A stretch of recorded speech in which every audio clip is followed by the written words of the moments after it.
Bro ఇప్పుడు దేశవ్యాప్తంగా గూడా మన ఇండియన్స్ అందరూ కూడా భయాందోళనకు గురవుతున్నారంటే ఇక్కడ జమ్మూ కాశ్మీర్‌లో ఒక ఉగ్రదాడి జరిగిపోయింది. సో, అక్కడ దాదాపు ఒక 30 మంది గూడా చనిపోయినట్టు తెలుస్తుంది. సో, దీని గురించి మరి ఎవరైనా రియాక్ట్ అవుతున్నారా? లేదంటే దేశమంతా కూడా రియాక్ట్ అవుతుంది. సో, ఇదంతా కూడా పక్కన పెడితే మన టాలీవుడ్ ఇండస్ట్రీకి సంబంధించి మెగాస్టార్ చిరంజీవి దగ్గర నుంచి మంచు విష్ణు వరకు ప్రతి ఒక్కరు కూడా రియాక్ట్ అవుతున్నారు. సో, వాళ్ళు ఏం చెప్తున్నారు? వాళ్ళ వల్ల ప్రజలు ఏ విధంగా ప్రభావితం అయ్యే అవకాశాలున్నాయి? సో ఖచ్చితంగా మన సినిమా హీరోలు ఇట్లాంటి విషయాల్లో మాత్రం చాలా యూనిటీగా వస్తారు ముందుకి. ఎందుకంటే దేశంలో ఏదైనా నష్టం జరుగుతుందన్నప్పుడు మన రాష్ట్రం కొరకే కాకుండా పక్క రాష్ట్రాల్లో కూడా ఏదైనా తప్పు జరిగిందంటే వాళ్ళు స్పందిస్తారనమాట ఖచ్చితంగా. సో ఈరోజు ఏదైతే అటాక్ జరిగిందో దేశం మొత్తాన్ని ఒక కుదిపేసిందని చెప్పాలి. సో సోషల్ మీడియా మొత్తం కూడా ట్రెండింగ్ అవుతుంది. ఏంట్రా అని చూసుకుంటే ఒక అటాక్ జరిగింది. సో దాదాపు 25 మంది పైన 35 మంది దాకా ప్రాణాలు అయితే పోగొట్టుకున్నారు. సో వాళ్ళు టెర్రరిస్టులు ఎవరైతే ఉన్నారో వాళ్ళు మన దేశంలోకి చొరబడి సో వాళ్ళు ఇక్కడ తయారు చేయబడ్డారా పక్క దేశం నుంచి వచ్చారా అనేది తెలియదు కానీ సో ఇక్కడున్న అమాయక ప్రజలను అయితే బలి తీసుకున్నారు. సో అందులో చాలామంది అమాయకులు అందరూ టూరిస్టులు ఉన్నారు, మరి లోకల్స్ ఎవరైనా ఉన్నారేమో తెలియదు కానీ సో ఒక వార్నింగ్ లాగా అయితే వాళ్ళు ఇవ్వడం జరిగింది. సో ఇప్పుడు మన సినిమా హీరోలు ఏంటంటే సో దీనికి ఏం ఫండింగ్ ఇచ్చినా ఇది వరకేంటంటే వరదలు వచ్చినప్పుడు ఫండింగ్ ఇస్తూ ఉంటారు. బట్ దీనిపైన ఏంటంటే ఈ విషయం జరిగినందుకు వాళ్ళు గుండెల్లో కొంచెం బాధగా ఉంది. ఇటువంటి పరిస్థితి జరగడం అంటే ఎవరికైనా హ్యుమానిటీ అనేది అక్కడ బయటపడుతుంది అనమాట. సో వాళ్ళు ప్రదర్శించిన హ్యుమానిటీ అనేది అటు ఫ్యాన్స్ని కూడా కాస్త విప్లవం తీసుకొస్తుంది అనమాట. ఎందుకంటే ఇది జనరల్ ఆడియన్స్ ఎవరు దీన్ని పట్టించుకోని పరిస్థితి, అంటే వాళ్ళకి రీచ్ అవ్వట్లా. సోషల్ మీడియాలో ఉంటూ సినిమాలు చూసుకునే వాళ్ళకి ఇది ఉంది ఇట్లా జరిగిందని ఎవరికి తెలియట్లా. హీరోలు ట్వీట్లు వేయడం వల్ల, వాళ్ళు పోస్టులు పెట్టడం వల్ల, ఇన్స్టాలో పెట్టడం వల్ల వాటి వల్ల ఏమవుతుందంటే వాళ్ళ ఫ్యాన్స్ అందరూ ముందుకు వస్తున్నారు. సో ప్రభుత్వాన్ని క్వశ్చన్ చేస్తున్నారు, ఏంటి ఇలా జరిగింది ఏంటని. సో ఇలా అందరూ క్వశ్చన్ చేసినప్పుడే ఒక సమస్యకి ఖచ్చితంగా పరిష్కారం అనేది వస్తుంది.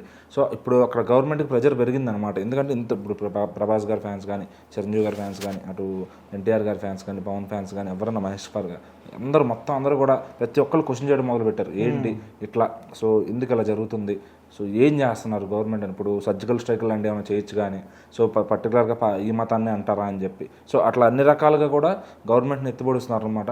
సో ఈ క్వశ్చనింగ్ అనేది అది హీరోల దగ్గర నుంచి వచ్చింది. వాళ్ళు ఫస్ట్ ఆ బాధపడుతూ వాళ్ళు ఏదైతే పోస్ట్ చేశారో సో ఎందుకంటే మన ఆడియన్స్, మన ఫ్యాన్స్ ఎవరైతే ఉన్నారో వాళ్ళు ఏదైనా తట్టుకోగలుగుతారు కానీ హీరోలు కొంచెం బాధపడ్డారంటే అసలు తట్టుకోలేరు.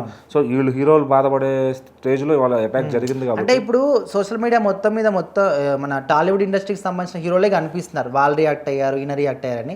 మరి వేరే బాలీవుడ్ కానీ, కోలీవుడ్ కానీ వీళ్ళందరూ కూడా రియాక్ట్ అవుతున్నారు. వాళ్ళు కూడా అయ్యారు. కాకపోతే మన వాళ్ళకు ఉండే లవ్ అండ్ ఎఫెక్షన్ అది వేరు. ఇప్పుడు సంజయ్ దత్ గారు పెట్టారండి 1 మిలియన్ పైన రీచ్ వచ్చింది ఆయనకి. సో ఏంటంటే ఆయన ఫ్యాన్స్ ఉన్నారా అంటే మనకు తెలియదు, ఉన్నారేమో, ఒకవేళ వాళ్ళు క్వశ్చన్ చేస్తున్నారేమో.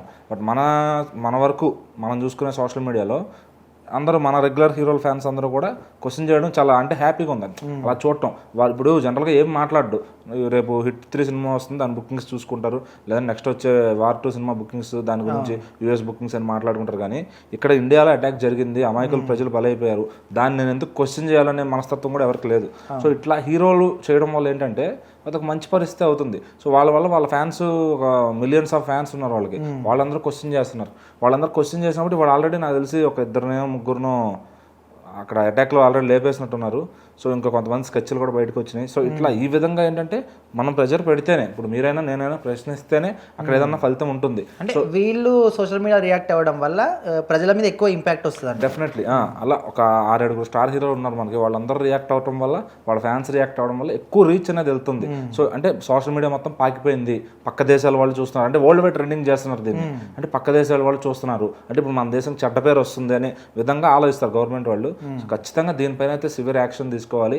ఆ తీసుకున్న దాన్ని ఇంకొకరికి భయం పుట్టించేలాగా ఖచ్చితంగా దాన్ని విజువలైజ్గా చూపించాలి ఆ శిక్ష ఏదని.